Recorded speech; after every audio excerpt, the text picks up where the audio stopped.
তো বন্ধুরা, আজকে আমি শেয়ার করব এগলেস কেকের রেসিপি। প্রথমে এখানে 250 গ্রাম মতো টক দই নিয়ে নিয়েছি। টক দইটাকে ভালো করে ফাটাতে হবে। তারপর দিয়ে দিলাম 2 কাপ মতো চিনি। এটাকে ভালো মতো ফাটিয়ে নেওয়ার পর এখানে দেবো আমি সামান্য পরিমাণ গুঁড়ো দুধ দিয়ে ওইটাকেও ভালো মতো নাড়াচাড়া করে নিতে হবে। খুবই সামান্য পরিমাণ তেল দিলাম। আপনারা তেলের পরিবর্তে বাটারও ইউজ করতে পারেন, যেটা আপনাদের ভালো লাগবে। আমি এখানে রিফাইন অয়েলই দিয়েছি। দিয়ে এটাকে ভালো মতো নাড়াচাড়া করে নিতে হবে। আমি এখানে মোট 2.5 কাপ ময়দা ইউজ করেছি। আমি একবারে পুরো ময়দাটা দিইনি, আমি এক কাপ করে দিয়েছি। দিয়ে ভালো মতো মিশিয়ে নিয়েছি। আর ময়দা দেওয়ার সময় জিনিসটা খুব হার্ড হয়ে যাবে, এই জন্য দুধ দিয়ে দিয়ে মেশাবে। আর আমি পরিমাণ মতো বেকিং সোডা, বেকিং পাউডার দিয়ে দিয়েছি। আর দিয়ে দেবো ভ্যানিলা এসেন্স, দিয়ে ভালো মতো মিশিয়ে নিতে হবে।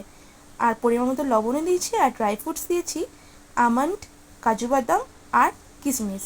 আর একটু ড্রাই ফ্রুটস আমি ময়দার সাথে কোটিং করে দিয়ে দিয়েছি, যাতে একেবারে ভেতর অবধি এই ড্রাই ফ্রুটসগুলো না যায়, ওপরে থাকে।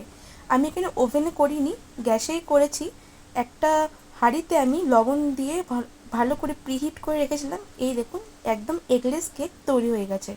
আপনারা দেখেই বুঝতে পারছেন কেকটা কতটা সফট।